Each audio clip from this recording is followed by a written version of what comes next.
Puerta Cerrada. Me da muchísimo gusto saludarlos, darles la bienvenida a este programa. Hoy no está Ana Lucía conmigo, tuvo una cuestión de salud y familiar, pero bueno, pues aquí vamos a tener hoy un programa padrísimo hablando sobre adicciones. Tenemos 3 expertos en adicciones que nos van a acompañar, nos van a hablar sobre cómo podemos hablar con nuestros hijos sobre este tema, si es bueno que se los prohibamos, si debemos acercarles el alcohol, ¿no? Bueno, pues todas esas dudas y preguntas que como papás tenemos sobre estos diferentes temas, los vapeadores, por ejemplo, ahorita con los chavos, pues nos los van a contestar. Vamos a tener hoy al doctor Víctor Hugo Velasco Romero, que es experto en adicciones, y él es el director de la clínica Centro Integral de Rehabilitación CIASEM, aquí en Guadalajara. El maestro Jesua Iván Guzmán González y al maestro Francisco Eli Lezama Gutiérrez, quienes también son expertos en adicciones y tienen unos currículums súper interesantes. En el caso de Francisco, tiene maestría en comportamiento humano, orientación en neurociencias. Él estuvo trabajando mucho tiempo, me llamó mucho la atención en su currículum, en la Fiscalía Especial de Personas Desaparecidas. Y en el caso de Jesua, es licenciado en psicología, es maestro en neuropsicología y está estudiando o está doctorando en biociencias con especialización en psiconeuroinmunología. Él se ha dedicado a escribir, es profesor y se ha dedicado a escribir artículos relacionados con el tema, y pues los 3 integran este centro de rehabilitación junto con otros expertos en el tema, ¿no? Hoy va a estar interesantísimo. Espero sus preguntas o dudas, porque pretendo hacer más de un programa con ellos. Espero volverlos a tener aquí. Hoy va a ser como más general el tema y esperando pues poder ampliarlo según las peticiones o las solicitudes que nos lleguen en todas nuestras redes sociales. Te comparto nuestras redes sociales para que nos hagas llegar las preguntas en Facebook como a Puerta Cerrada Radio, en Instagram como a_puerta_cerrada radio. Y bueno, pues obviamente también aquí en YouTube. Pues vamos al tema. Estos temas. ¿Cómo están? Muy buenos días. Muy buenos días, muchas gracias por la invitación. No, pues al contrario, gracias por haberla aceptado y hoy hablarnos de este tema. A ver, vamos entrando en el tema. ¿Qué es una adicción? ¿A qué le podemos llamar adicción? Bueno, como tal la adicción,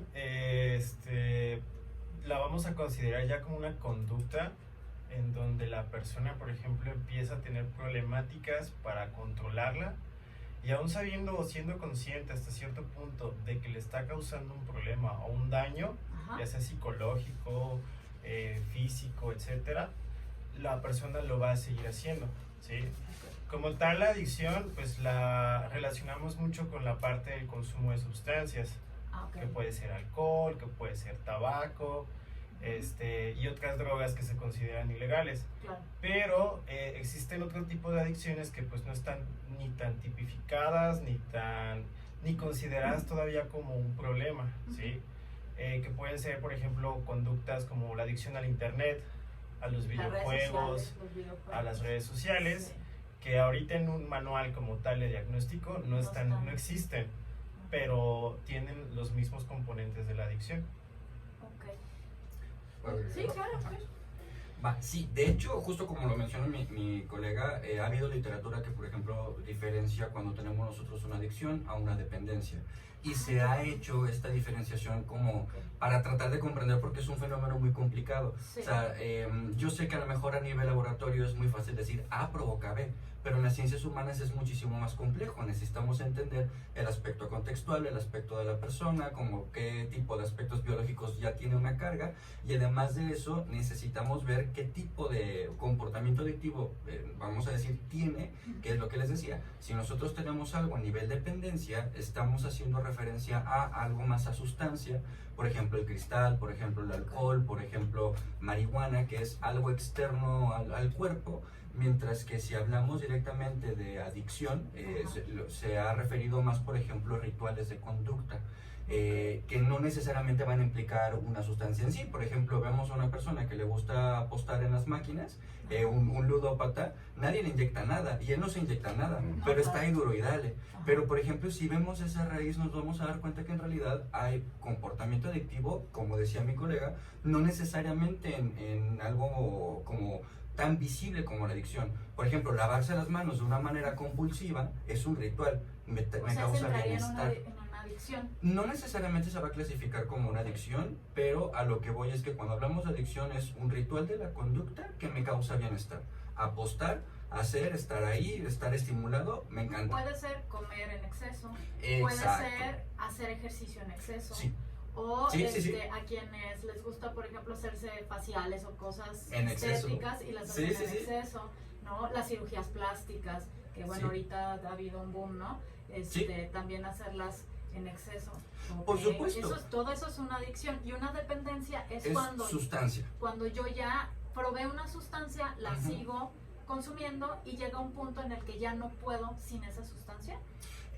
Sí, digo, mi compañero ahorita tiene hecho mucho que decir al respecto y me gustaría dar el micrófono a él, pero sí, justamente haciendo esa aclaración, por naturaleza las vemos así, ¿no? Como un ritual conductual, pero aunque pedagógicamente las separamos para estudiarlas y comprenderlas, en realidad es muy raro que se den por separado. O sea, me refiero, yo voy con los amigos, resulta que todo está ahí en el contexto, me gusta, una no es ninguna, comienzo a darle, entonces cuando se da de una forma intensa tanto la adicción como la dependencia, se da un fenómeno denominado craving, que es el más complicado de tratar, porque entonces ya no nada más es que yo necesito esta sustancia, no nada más necesito el placer de consumirla, sino estoy en un lugar en donde por X o Y necesito consumirla. Por ejemplo, el aspecto del alcohol.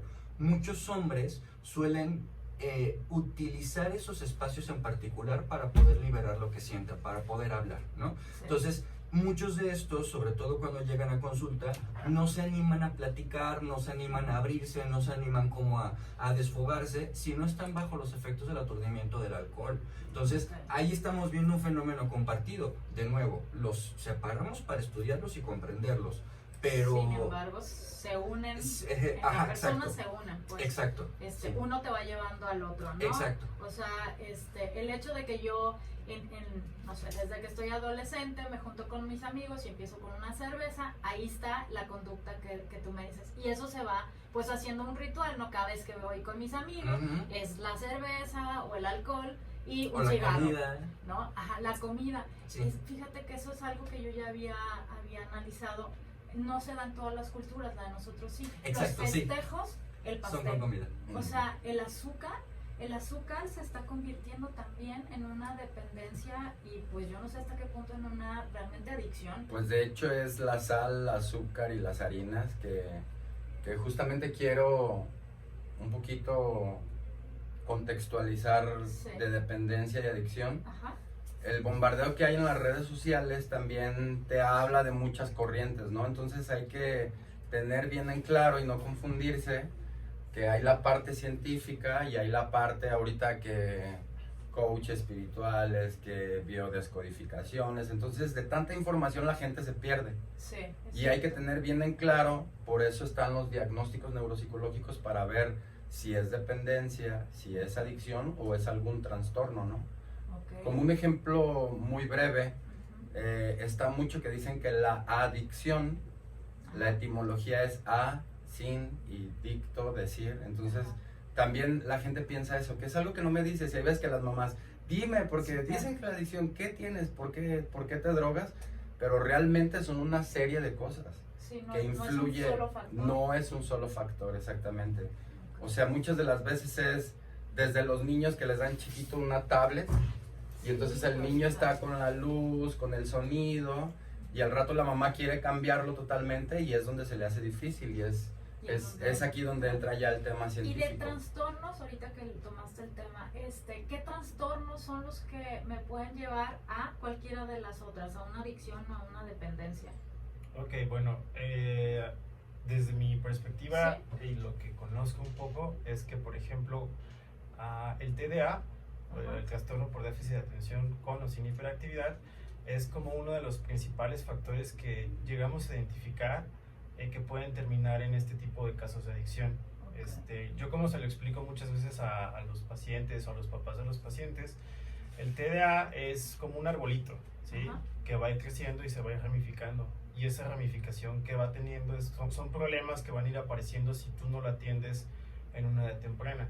Y una de las características de los pacientes es que en la infancia tuvieron TDA o tienen el TDA, los detectaron o a veces nunca los detectaron, nunca los atendieron, y eso les lleva a generar más problemas de conducta, ¿sí? Pueden ser antisociales, pueden tener trastornos del estado de ánimo, y dentro de todo eso entra la parte de las adicciones, ¿sí? Llegan a ser muchas veces dependientes de estimulantes, o de drogas un poco más fuertes, por así decirlo. ¿Dentro de esos trastornos también puede ser la ansiedad? Sí, claro, o sea, también no podemos dejar de lado la parte emocional, o sea, tanto los trastornos de ansiedad como los de depresión, pues también son vías o válvulas de escape en donde la persona encuentra en la sustancia una forma como de sentirse bien, entre comillas, porque logra como separarse, ¿no?, de la realidad, y le está evadiendo a través del consumo de una sustancia. ¿Puedo agregar algo? Sí, claro. Ay, lo siento, se movió. Sí, justamente, digo, lo que comentó mi colega está súper chido porque eso nos abre la puerta a poder como elaborar un poquito más. El Manual Diagnóstico y Estadístico de los Trastornos Mentales, o el llamado DSM, el que nos permite hacer diagnósticos, trata de hacer categorías específicas, ¿no? Sí. Por ejemplo, trastornos de depresión y trastornos de ansiedad se toman por separado. Pero la realidad es que la literatura actual lo que ha hecho es ver qué tipo de comunalidad tienen, y nos vamos dando cuenta que en realidad, aunque estén separados dentro del manual diagnóstico, y que de hecho cuando hacemos un reporte, cuando hacemos una intervención nos vamos específicamente sobre categorías, en realidad la deficiencia se encuentra en un solo lugar, o más bien se ha sugerido que se encuentra en ciertas zonas en particular, ¿no? Es bastante común que, por ejemplo, los clínicos, y ahorita mi colega no me dejará mentir, cuando te llega alguien con depresión, por ejemplo, es probable que más adelante te desarrolle ansiedad, o le sigues escarbando y resulta que es un trastorno de personalidad. Y justamente esta literatura de la que les comentaba hace ciertos enlaces con categorías discretas a categorías continuas. Me explico. Por ejemplo, se ha observado que el que se tenga depresión se asocia directamente a un trastorno de la personalidad, que es como una problemática en tu ser que es resistente al cambio y te es difícil adaptarte a un contexto. Sigues emitiendo las mismas respuestas. De chiquito, por ejemplo, a lo mejor tenías mucho miedo y te escondías, y en la adultez, ahora que eres una persona independiente, que eres una persona que puede realizar las cosas como debería, te sigues escondiendo, o sea, sigues teniendo una respuesta que es resistente. Y a su vez, estos trastornos de personalidad de los que les comentaba se asocian directamente con trastornos de neurodesarrollo. Y justamente, y de una manera muy acertada, como lo mencionaba Eli, el trastorno por déficit de atención y hiperactividad, que es uno de los que están dentro de los trastornos de neurodesarrollo, se asocian con trastornos de personalidad. Voy a hacer un enlace como muy rápido. Sí. Por ejemplo, en el TDAH, el problema es que no se puede inhibir adecuadamente. Entonces, si no se inhibe, la emoción sale, ¿no? Es pum. ¿Sí? En el trastorno de personalidad son respuestas que son, vamos a llamarlas resistentes, no se piensan, no se meditan, son automatizadas. De hecho, la literatura ha arrojado que son respuestas emocionales. Entonces, O sea, primer puede enlace. ser alguien que en un momento dado, por ejemplo, la ira, ¡pum!, sale, o sea, se enoja y hace una tontería, un berrinche, una rabieta. Sí, Okay. aquí tengo que hacer también una aclaración con respecto a eso. Las emociones no tienen esta etiqueta que ponemos como buenas y malas. Sí, claro. ¿Sí? Un enojo es emoción y punto. Sí. Puede ser destructiva o puede ser constructiva. Ajá, El mismo depende enojo, cómo la si se canaliza llegues a cabo. como algo constructivo, se vuelve determinación. Si el enojo se canaliza como algo destructivo, se vuelve ira. Y Sí. entonces vamos a tener ahí distintos tipos de conductas asociados, ¿no? Pero lo que voy es que les comentaba que el trastorno del neurodesarrollo se asocia al trastorno de personalidad, que a su vez, porque tiene una resistencia a cambiar, puede tener síntomas o rasgos específicos. Por ejemplo, yo soy una persona narcisista y no es como lo pintan en las películas, es más bien como una creencia inherente de que todo mundo debe de resolverme mis necesidades, y tanto fisiológicas como emocionales. alguien me pone un límite y dice, oye, ¿sabes qué? No voy a hacer esto por ti. Yo por consecuencia de eso puedo tener ansiedad, puedo tener depresión. Entonces puede ser una depresión secundaria a un trastorno de personalidad que se puede asociar a un cierto grado de trastorno de neurodesarrollo.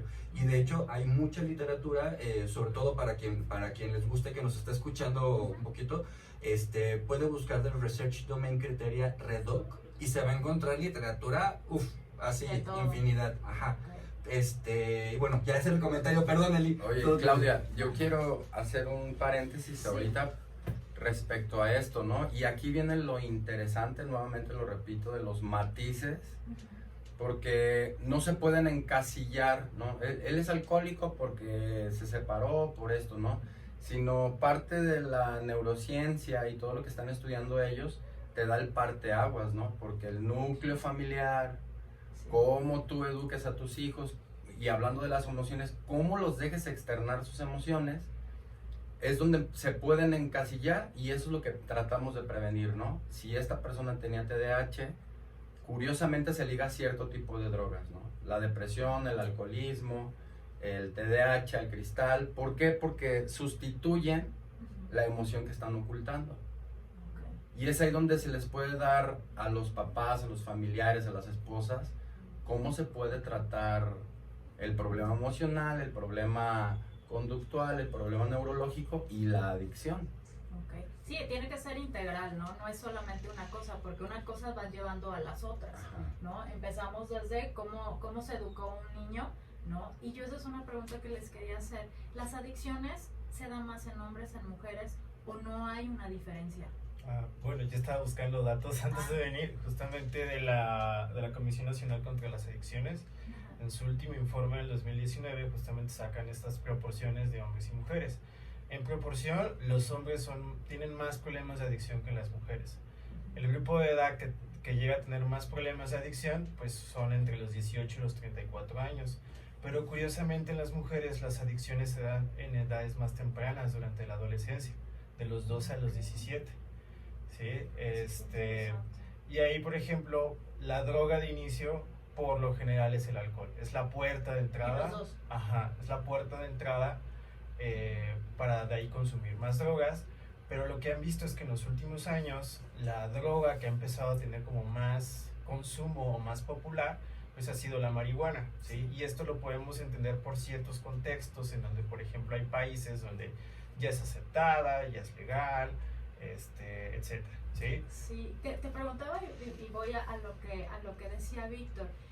A los hombres es más normal en un contexto latinoamericano que se le diga, no llores, te caíste ahí, levántate, no seas niña, cosas así, ¿no? En los cuales no se les deja expresar una emoción. Las mujeres no solamente se nos deja, sino nosotras mismas hacemos comunidad. O sea, te pasa algo y te vas con las amigas a chillar al café, ¿no? Y todas chillamos juntas y no pasa nada. Los hombres cuando se reúnen no platican de las cosas que les pasa, platican del fútbol, de la política, pero no platican de las cosas. Por eso era la pregunta de si se daba más en hombres o en mujeres por esta Y situación. justamente, bueno, tú... Sí, Bueno, igual, solamente quiero contextualizar lo que tú dices. Sí. Exacto, una mujer es más fácil que exprese sus emociones, es normal, ¿no? Pero en los hombres, por eso está marcado la adicción en los hombres, pero actualmente también está creciendo la tasa de adicciones en mujeres.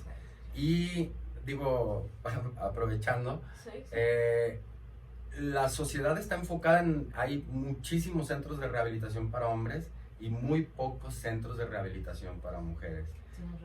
Ahí ojo, porque no necesariamente tenga que diferenciarse, porque también está la comunidad gay. También hay muchísima ahí adicción, pero no los pueden internar en un centro de rehabilitación porque son discriminados y no los pueden meter en un centro de mujeres. Sí, porque pues finalmente no... Hay cosas que no coinciden, pues. Exacto, Claro. y no es la misma estrategia, entonces, También. ojo. También. Ahí, y me gustó mucho que lo hayas tocado porque sí influyen mucho las emociones.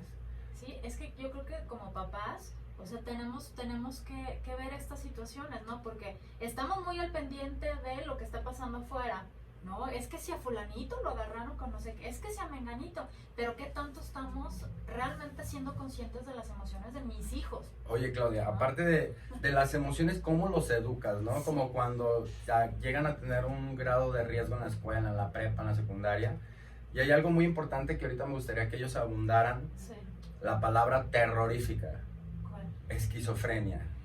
Okay. Sí, Esquizofrenia. Y entonces empieza a haber información por todos lados. Es que tiene esquizofrenia.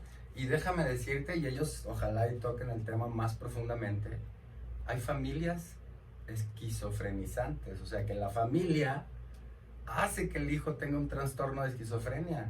Sí. Y la droga pues detona todavía más toda esta Claro, es lo que información. hace que sea más notorio, ¿no? Entonces, ¿te fijas qué hermoso es, Claudia, de ver este tema que se puede desarrollar porque es matizante?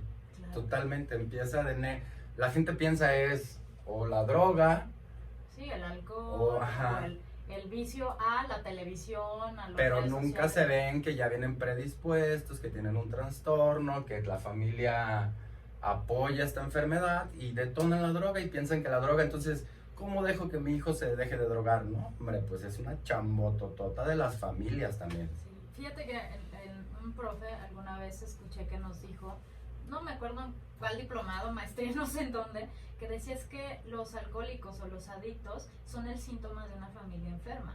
Normalmente se piensa que él es el enfermo, sin embargo hay todo un contexto tanto emocional, familiar, cultural, no sé, ustedes ahorita me ayudarán aportando Solamente a llegar a eso, ¿no? como para reafirmar eso que me dices, digo, tengo alrededor de 9 años trabajando en centros de rehabilitación, clínicas y centros terapéuticos. Ahorita en la casa terapéutica que estamos y donde ellos realizan todos los diagnósticos, siempre les digo algo, tiene que tomar terapia sí o sí la familia. Y dice, pero es que yo no quiero cambiar, quiero que cambie él, sí, pero los datos, la información y todo, tiene que ser forzosamente de la familia. Sí. Fíjate que yo tengo una amiga que tiene un centro de rehabilitación para mujeres, ahorita que decías, y ella me decía que hubo por ahí un caso de un chavo que entraba y salía y que el chavo realmente pudo detener de alguna forma su adicción, no regresando con su familia. O sea, lo mandaron a trabajar a otro lado, donde estaba lejos de la familia, y entonces él pudo controlar esa adicción, porque el contexto, pues, familiar, lo hacía volver y caer y caer. Ajá. Y como dices, los vemos a los niños, digo, eso también debe pasar porque, bueno, me ha tocado ver con los niños que tienen déficit de atención o que tienen problemas con alguna materia o que tienen ansiedad, que los papás los llevan al psicólogo como arréglamelo, este niño se desarregló, ¿no? Como si lo llevaran a reparar, ¿no? O sea, me lo reparas y luego me lo regresas. Y de hecho una terapeuta de mis hijos me decía, es que necesita cuando menos uno de los papás venir a terapia junto con su hijo, porque si no en el momento que yo le entrego a su hijo, o sea, toda la hora que yo me aventé de terapia ya valió. En lo que la agarró de la manita y se lo subió al coche o se lo llevó al camión donde se lo va a llevar a su casa, ya valió todo el trabajo y todo el dinero que me pagó por la terapia, porque regresa a lo mismo. Así es.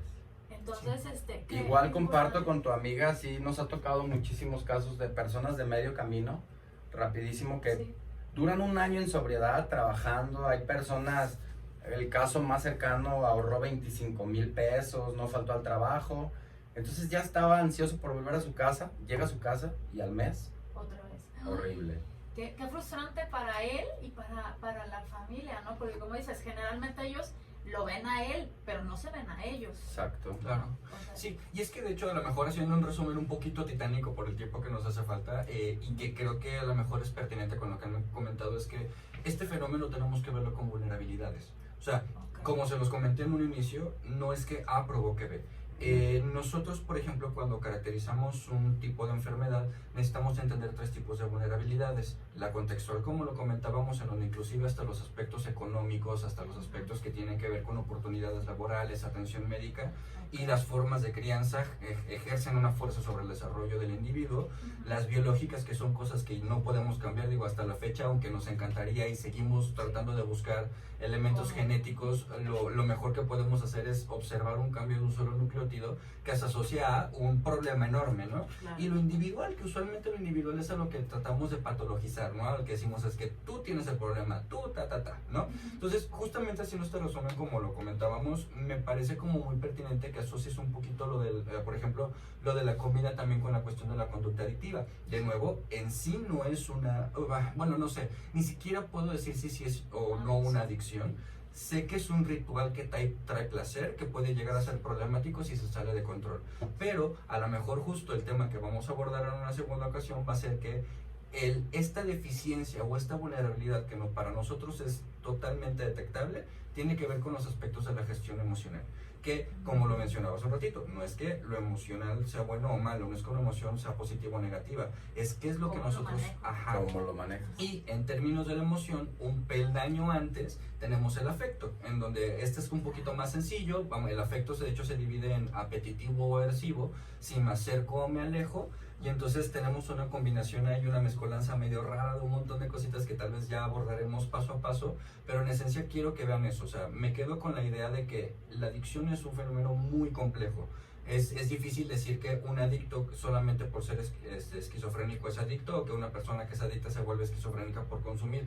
Es muy complicado, ¿sí? Okay. Tiene mucho que ver con la personalidad, con el contexto, o sea, sí, hay mucho que ver ahí. Sí, lo platicaremos más a detalle. También hace falta que mi colega platique un poquito de esa parte, pero la idea es eso. O sea, yo me quedo contento con la idea de que veamos que es más complejo que solo me metí un chupe y ya con eso es más que suficiente. Ok, perfecto. Y la palabra correcta es cómo gestionas. ¿Cómo gestionas las emociones? Ajá. Así es. Bueno, tenemos que ir a un corte y ahorita regresamos. Estamos en tu programa A Puerta Cerrada.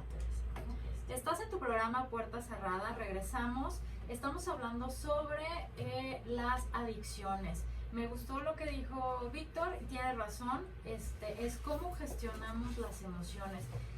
Y ahí es donde también entran mucho los papás, ¿no?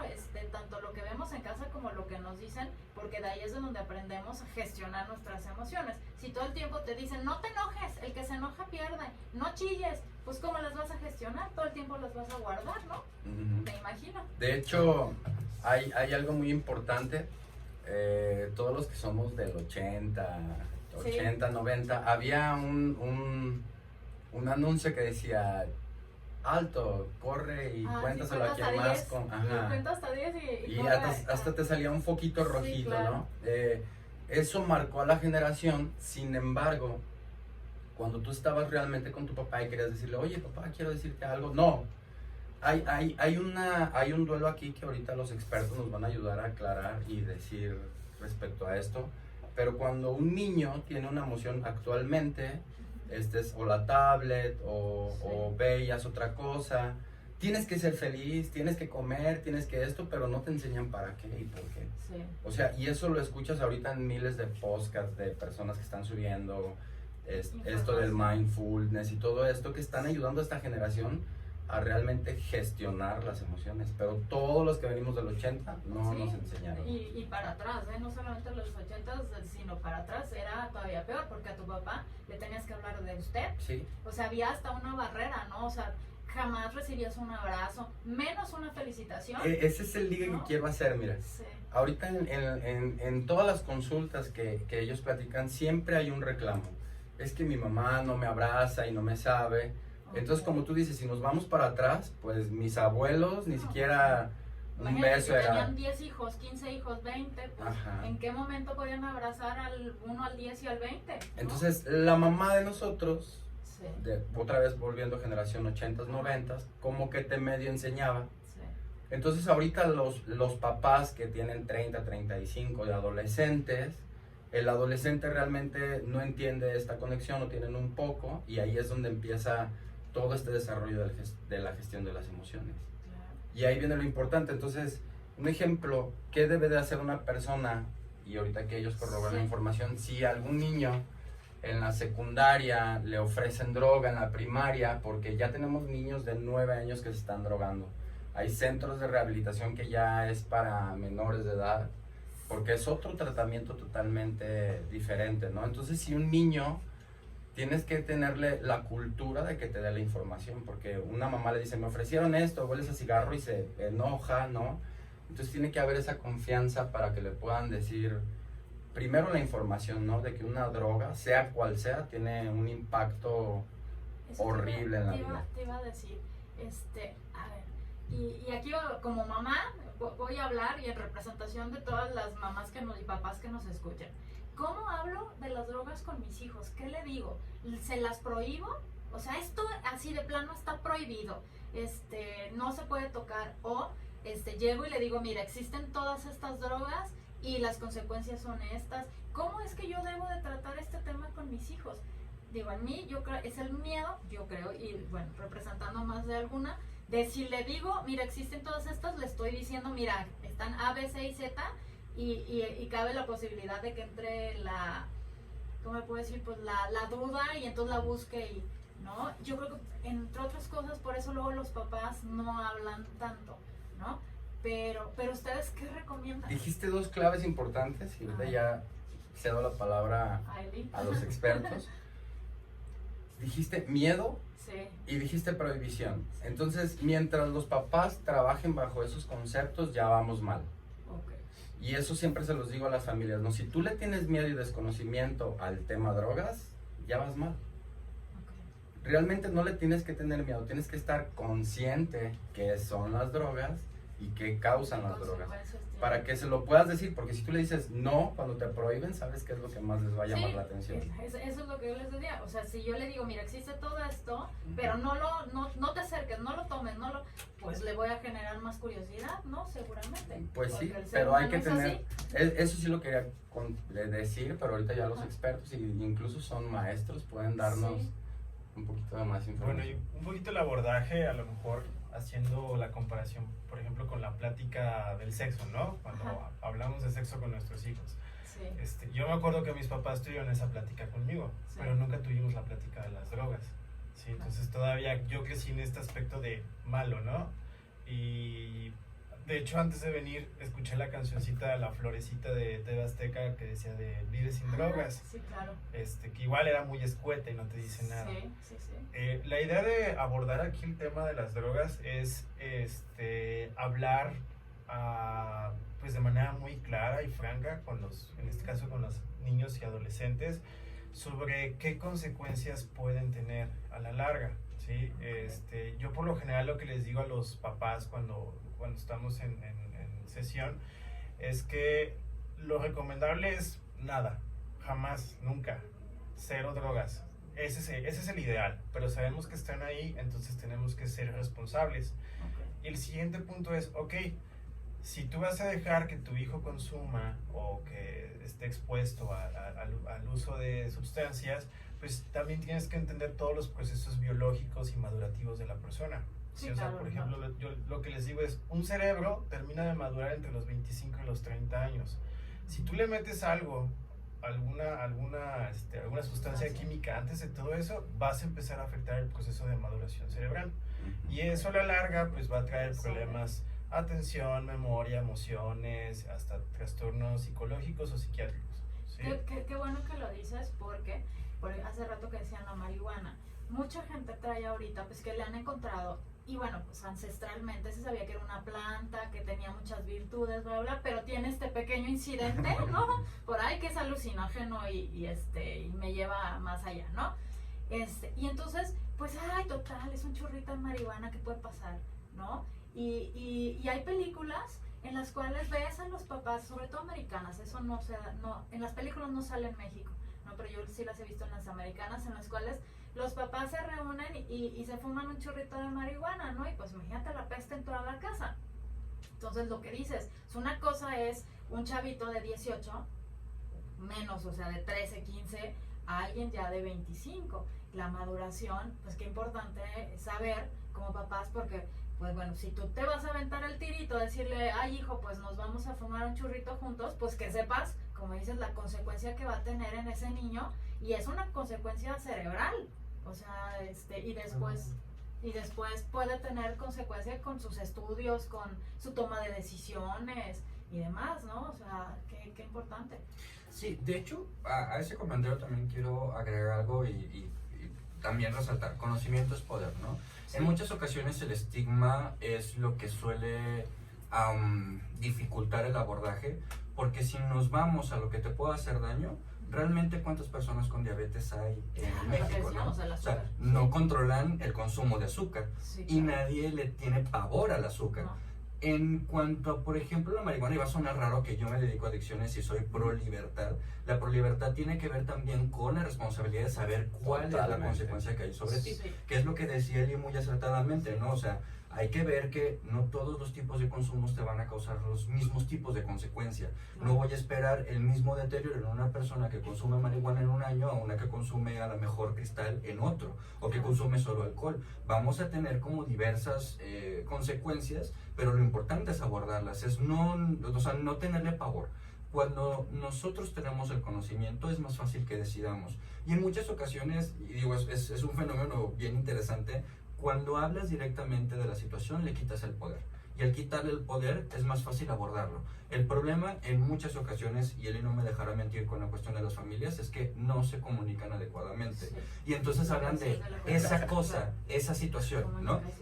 Y que de hecho, por ejemplo, es una de las bases del tratamiento de las adicciones. Hay modelos, particularmente el más famoso, que es el que tratamos nosotros de aplicar, es un modelo que habla de que primero tienes que educar en consecuencias. A ver, ok, este consumo te consume tal cosa, te provoca tal cosa, y entonces esto que tú estás sufriendo es directamente enlazado a tu consumo, ¿sí? O sea, sé consciente de todo proceso psicoterapéutico, sea del que sea, te hace consciente de. Entonces, para mí el conocimiento es poder, y tienes que yo lo abordaría directamente o yo lo abordo directamente.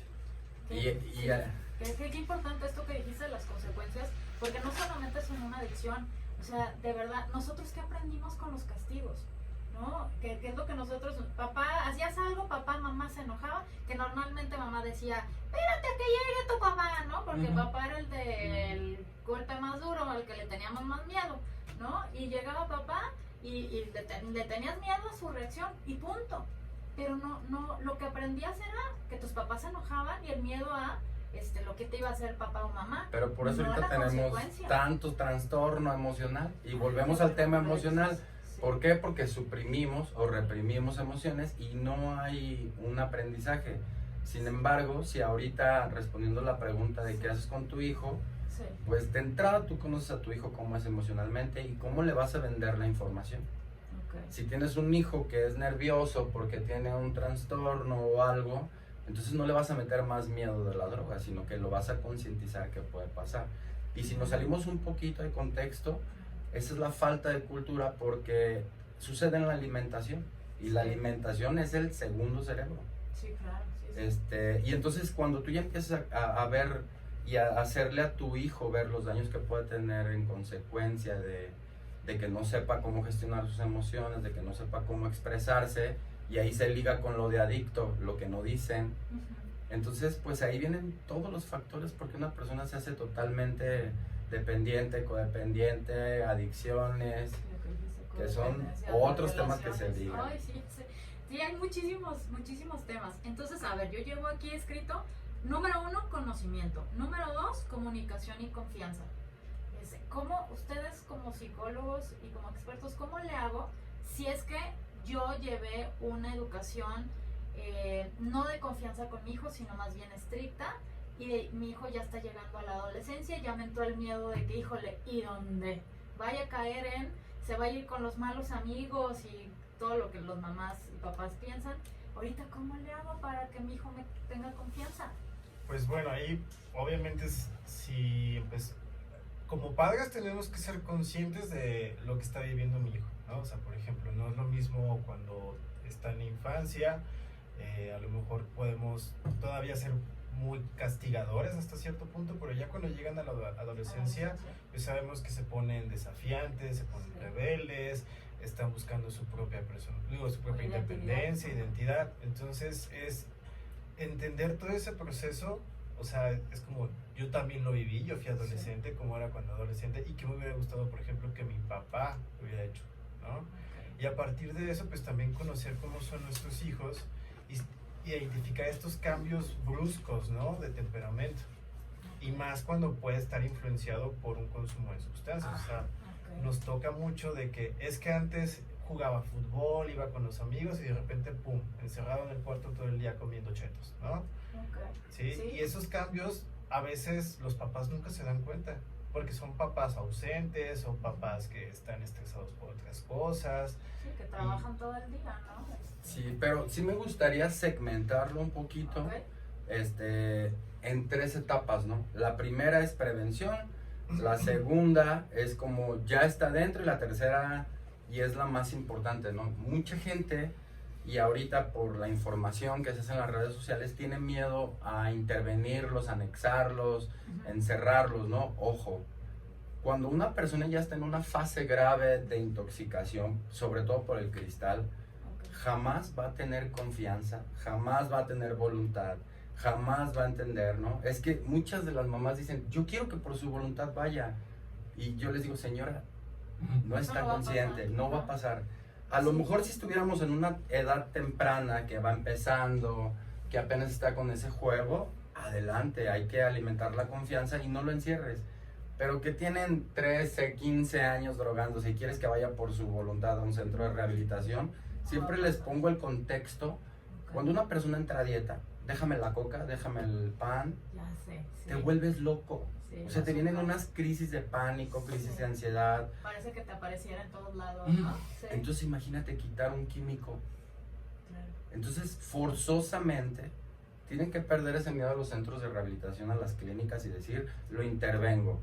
Ya que esté desintoxicado, ya que esté semiconsciente y que le empiecen a enseñar pues cómo está naturalmente, ahí sí empieza a trabajar la confianza. Ok, entonces me dices que hay tres etapas. Una es la prevención, que es la que estamos hablando. Hay que hablar con nuestros hijos, nosotros hay que informarnos sobre las drogas. Yo no puedo hablarle a mi hijo de algo que no conozco. Y eso es muy importante y de verdad a todos los que están escuchando, infórmense por piedad los efectos del cristal, porque ahorita como dices culturalmente la marihuana no hace daño, Sí. pues déjenme decirle que sí, hay estudios en el cerebro donde sí hay por consumo, Repercusiones. aunque en Estados Unidos digan que ahí lo que sea, por favor papás, instrúyanse, sepan qué es, porque hay otras drogas que no se mencionan como el tonsol, el pegamento, Sí. incluso hasta con jarabes para la tos de Pues, droga. eso te iba a decir, alguno de mis alumnos me platicó que fue de intercambio, no sé dónde, que agarraban el refresco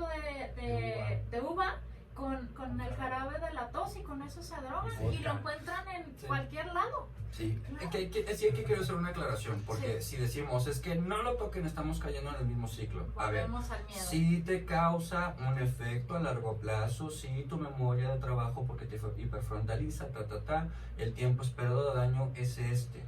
O sea, ese es el asunto, no estigmatizar, No a eso es a lo asustar. que voy. Ok. Que justamente es lo que preguntaba, ¿no? La Sí. primera es prevención, La primera la es segunda es intervención, que es a la que hace referencia Hugo, y la tercera es rehabilitación. Que ahí tengo un comentario con respecto también a lo que decía Hugo. En rehabilitación, aunque es algo que no se habla a puertas abiertas, ay, qué irónico que aquí es a puertas cerradas. En rehabilitación, por ejemplo, en el estadio de medio camino, que son las personas que ya pueden salir a trabajar y tienen, o sea, recobran su independencia, es esperable que tengan recaídas. Claro. El problema no es la recaída en sí, no es estigmatizarlos, golpearlos, regañarlos, escupir. No, es ¿qué te hizo recaer? Hubo antojo, te sentiste mal, sentiste que no podías, hubo estrés, no lo gestionaste. O sea, recaídas va a haber. Consumo siempre ha habido. De hecho, lo hemos visto en otras especies. Hay Sí, cacatúas en Brasil que lo que hacen es dejar que se fermente el mango y se ponen unos shots bien ricos. Los elefantes también. Los elefantes, sí, exacto. Ok, Entonces, sí, eso sí. está con nosotros. Sí. El asunto es no tenerle pavor, no tenerle Exacto. miedo, abordarlo, ir de frente y comunicar. Eso es lo que Sí, necesitamos. ahorita que dices, tienes toda la razón. Digo, en Jalisco, para quienes nos escuchan en otros lados, tomamos una bebida que se llama tejuino y es una Es fermentación, fermentada. ¿no? Y eso no nos causa nada, pero si tú sigues fermentando, sigues otros procesos, pues quién sabe qué podamos lograr, ¿no? Algún tipo de alcohol que entonces sí nos pueda causar un daño. Conocimiento es poder.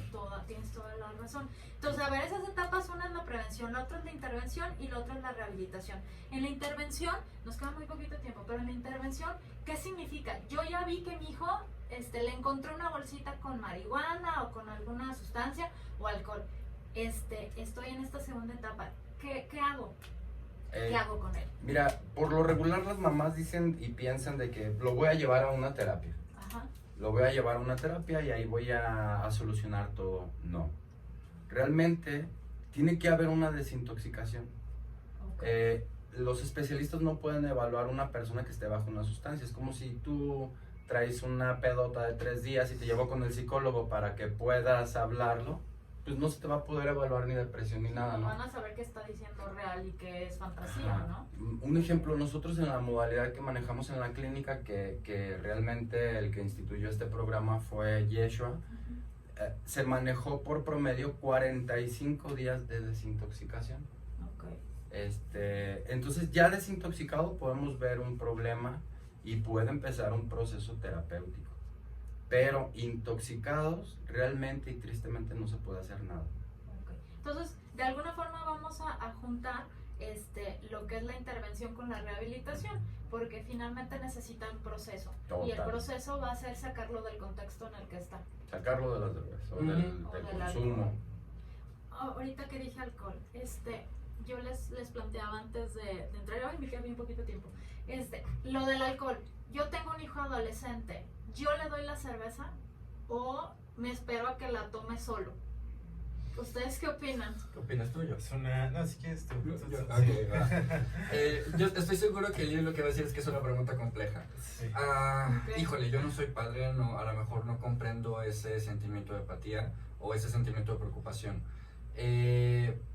Creo que es complicado en el contexto cultural mexicano, sobre todo porque se asocia mucho a esta categoría de la hipermasculinidad del alcohol, Sí, ¿no? Entonces,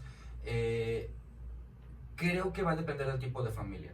Si en la familia no se estila que se tenga un consumo normalizado, es hablar de las consecuencias y decir, mira, esta libertad, estos son los parámetros, al final tú cuando seas mayor de edad, y bueno, que eso también es subjetivo, porque como bien lo dijo Eli, en neurotípicos usualmente tenemos esperado de 20 a 25 años el desarrollo madurativo en corteza frontal exclusivamente, y asumiendo que son sanos, que no son neurodiversos con TDAH, espectro autismo, de alto funcionamiento, 25-30, o sea, la vara es muy alta. Dicho eso, asumiendo que todo está bien, yo sí, de nuevo, soy pro libertad de esto es lo que sucede, ¿no? O sea, no tenerle pavor. Conciencia. Si está normalizado, híjole, el asunto no es con el hijo, el asunto es con la familia. ¿Qué es lo que te hace a ti beber? Porque al final el ejemplo arrastra. Normalizado significa que fue Día del Padre y vieron a toda la familia tomando y al papá hasta las horas de la madrugada pegado a la botella. Que de Exacto. hecho, mi consejo sería ser congruentes. Sí, lo ¿Por que qué? Porque deben hacer. si yo le digo a mi hijo con una botella en la mano, No tomes. no quiero que tomes, No Y yo acá, fumes, no fumes, y yo con el cigarro. no te tatúes y los Y papás están todos tatuados, entonces hay que ser congruentes, ¿no? La familia tiene que ser congruente. ¿Quieres una vida saludable? Enséñalos a Empieza comer por- bien. Sí, claro. Y evidentemente, si nos vamos por la línea recta es, ¿quieres tomar? No tomes. La salud es esta. Claro. Porque hay temas importantes que ojalá y se nos pueda invitar la próxima Sí. vez, porque hay un tema que se liga con todo esto que es el cortisol. Ay, sí. ¿Has oído No. del cortisol? Digo, yo sí sé lo que es, pero no lo hemos platicado aquí más que así como ahí. Ahorita cuando Pero- iniciamos me dijiste que hubo gente porque había una alarma de incendios, ¿no? Ajá, Ahí, aunque no quieras, se detona el cortisol. claro, pues es lo que Y si más yo hubiera tiene. estado, la siguiente que ves que nos invitas, yo voy a decir, no, yo me voy a sentar en aquel lado, Porque por si salgo hay algo, corriendo. salgo corriendo. Claro. Y ya no hay cortisol, pero se quedó la memoria, se quedó grabado en la memoria. Entonces, ¿por qué tocó este tema? Porque influyen muchas cosas. Pero No, antes de sí. que continúes, Eli, que iba a comentar algo. Córrele, que nos queda un minuto. Es que queda un O sea, minuto. bueno, nada más regresando un poquito con el tema de los padres, Sí. y retomando lo que dijeron Hugo y Joshua, predicar con el ejemplo y también enseñar, ¿no? O sea, como, ok, vamos a poner límites. O sea, Límites, por es ejemplo, superimportante, consecuencias ahí es y poner límites. límites. Entonces es como, ok, toma, pero toma hasta cierto límite en donde tú seas consciente y capaz de controlar el efecto, ¿no? Supongamos en la parte de la cerveza. Y Ok, ya era todo lo que quería perfecto. decir, gracias. ¿Dónde los podemos encontrar? Danos, Víctor, los datos rápido de tu clínica. Les voy a dar un teléfono donde puedan recibir información, ahí se pueden dar terapias, podemos hacer diagnósticos, es 33 17 53 29 71. Pueden mandar un WhatsApp y les damos información. 33 17 53 29 71. Esto es Así en la es. ciudad de Guadalajara. Ok, pues muchísimas gracias, nos hizo falta tiempo, vamos a volver a tener otro programa. Muchísimas gracias. Gracias, Claudia. Gracias, hasta luego. Bye.